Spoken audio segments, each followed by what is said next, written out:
Okay.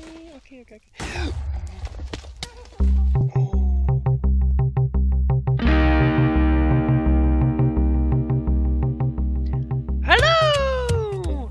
And welcome back to Quantus on the FTOG server.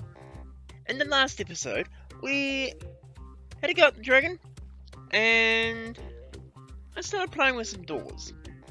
In this episode, there's been a few things that I've found out since the last update, and extra features which I wasn't aware of in the previous episodes.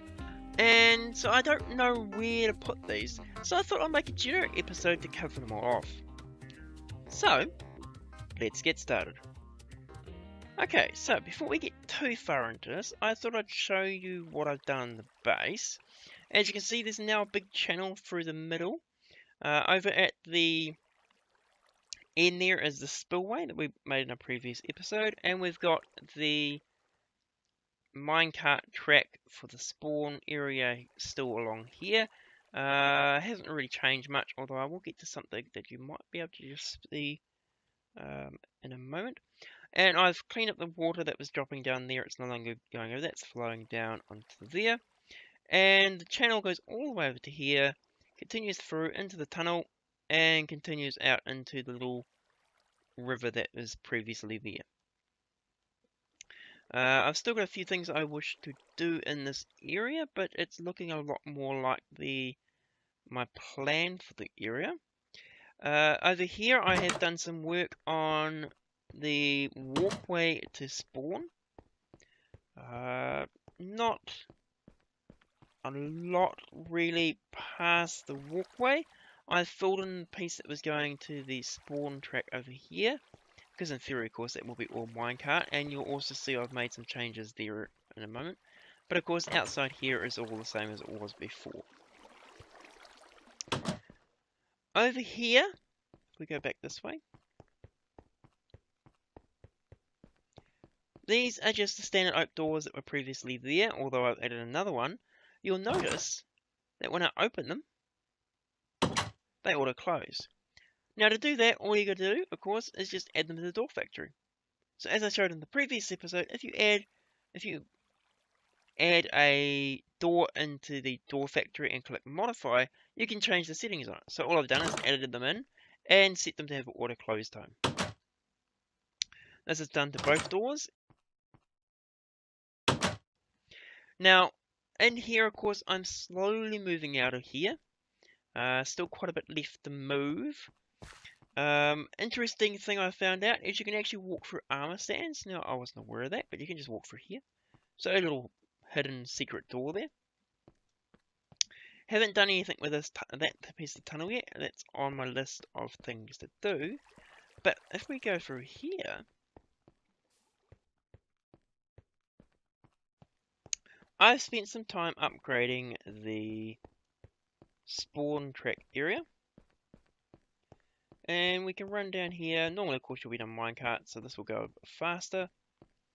I've just done this piece at the moment. I still have the other pieces to go, but of course, you can see that it goes right along here. Placed in some wooden risers from the platform mod, just to get so you can see this a bit better. Because I thought it was such a shame to have this blocked off. And it just ends up going back out to here. I haven't done anything else past that, but I thought the idea here looks quite nice. Hopefully it's not too dark on YouTube. I've had to decrease the brightness to 50%, so you can see the shading appears in there. What I might just try and do is go into options. If we drop this down to moody or 0, hopefully you can see that without it being too dark, and you can see it looks quite a nice effect with the lighting every now and then.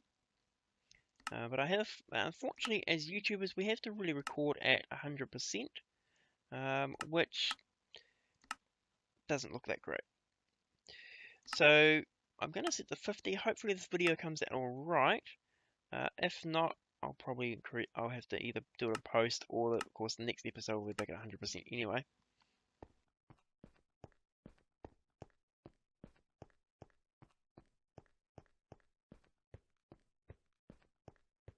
You may have noticed that over here, I've used the platforms again, just with an interesting effect on there, because I found it's a cool little things. For example, you can see there's a redstone torch here, which is cool. Now to do that, all you do is place a redstone torch in the frame, and you can see it activates the moment you put it in there. Now it also flows up, so if you look up here, you can see it now turned off that booster track because it's actually in use. If we to take it out, we just need to change to the wrench and sneak right click, and it takes it out. Now it seems to have a problem though with remembering that it's done that. Let's just take that one out as well. Place it back. And you can see when it's actually in there, by default it turns on, but it will actually flow up. So we put one there, it'll now turn the top one off, and we put one there, it'll now switch them all around so that that top one's back on. I think that's quite a cool effect by itself, but of course that's not the only thing you can do. We go down, let's just grab this test guy here. Now this works of course with all the platforms, and you've probably noticed that in the, let's go up here, which we can actually walk up. You might have noticed that over here, you can see little lights in the track, which are actually, if we drop down here, are actually these little torches here. Which, to do that, if we head over here, let's place down one of these, all you do is place a piece of glowstone there, and it instantly activates. Do it again, and it becomes a much more brighter light. So in the case of where I've used it in these pieces here, I've just used the one where it looks like a torch, because I think that looks cooler.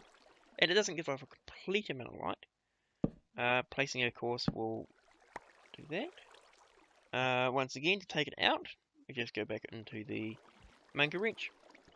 And sneak and left click, and it will set it back to what it was. And then, of course, you can also... Oh, that's interesting. Redstone torch, then some glowstone, there you go. And that actually provides both the redstone torch and the glowstone at the same time. So rather awesome little feature there, which I wasn't even aware you could do. And as you can see from the little blinking pieces in the frame, that's what I've used to give it lighting in here. Obviously it's actually daytime at the moment, so it's not as obvious. But of course we can take these guys out, and we'll just take that out. Go over here, I might be able to show you a bit better within the rail, in the tunnel, so I can get out of the water.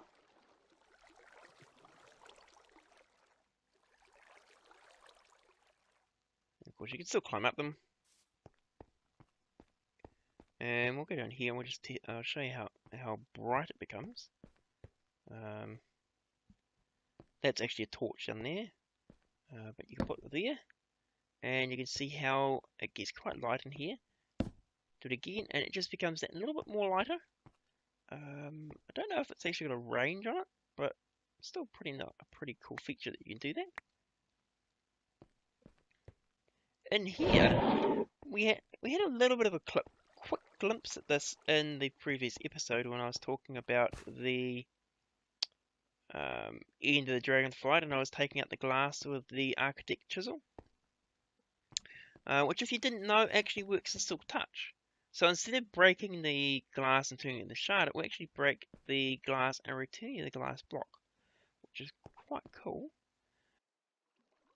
Let's place this guy back up onto the wall with P. And as you can see, this is the new observatory piece for the spillway. It's a nice view of the water over here. And I'm thinking of using the polished granite for the ceiling. I haven't really decided if I want to or not. Plus, of course, I have to actually get a whole bunch of polished granite. And of course, we're in the iron era, I think it's called, which gives us the smeltery from Tinker's Contract. Now, one of the cool features which you may not know is you can actually make the smelteries from the smeltery. Once you've got your basic smeltery done, so just the 2x2 in the middle at one height with a controller, you can then place your cobblestone, just standard cobblestone, into here. And I need some lava. Give me a second, I'll just get some lava back in a sec.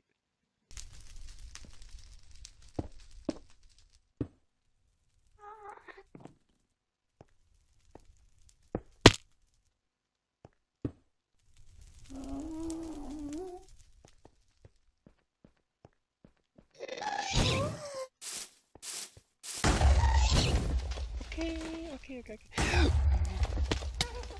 Oh, that was lucky.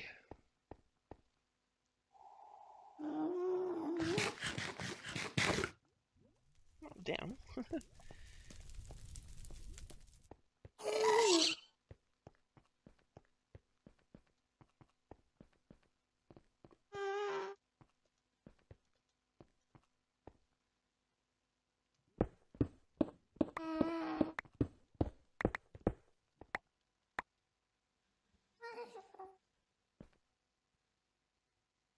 Where is he?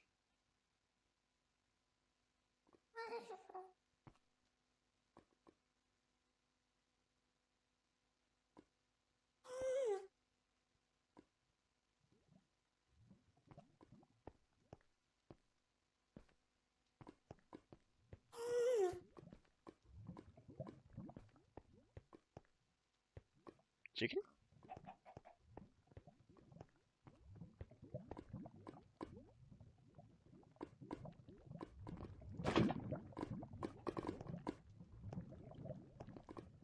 Okay, so I've got some lava for it. I'll just put it in there. And as you can see, the cobblestone is now cooking up.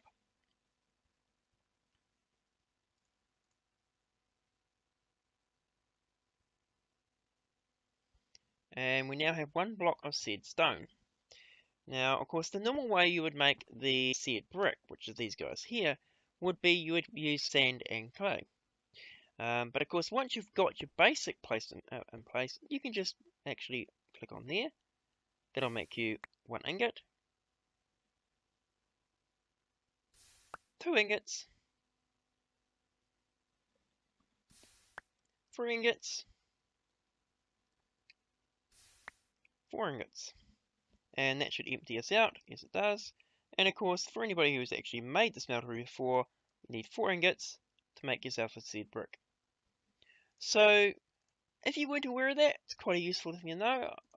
I've done it myself in the past, but it's one of those things. Every now and then people say, "Oh, but I'll go off and make some more seed bricks." When of course you can just put some cobblestone in there. It's a much cheaper recipe.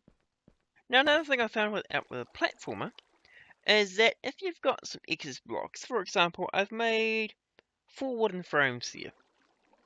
We could remove those. It doesn't matter what's actually in there. We can make it 2 of those or whatever. These wooden frames, we've just said, oh, I don't want these. If the platformer or the platform makes 2 of the item and you put 2 items into here, you will get back the resources it took to create them. So for example, when I put the 2 in there, I got back 2 spruce wood planks and 2 stone bricks, because that's what I'd made to actually create the planks, or the frame. However, if you put only 1 of them in there and it requires 2, it won't accept it. You have to have the number in there. So of course, if it was, let's change it to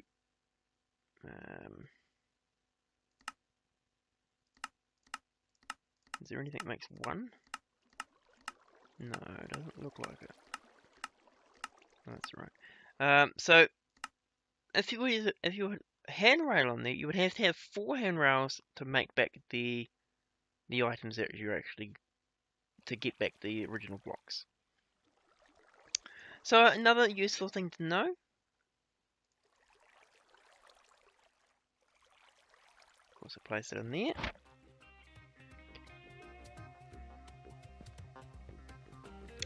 So some interesting life hacks, little hacks there for making your life easier, or things I haven't covered in the previous episode.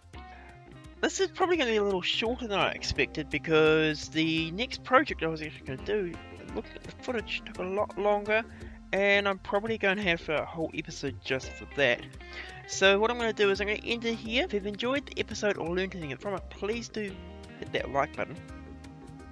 Any questions, comments, suggestions, or just wanted to say boomerang, leave a comment down below. If you're new to the channel and like what you saw, do hit that subscribe button. Otherwise, have a great day and see ya!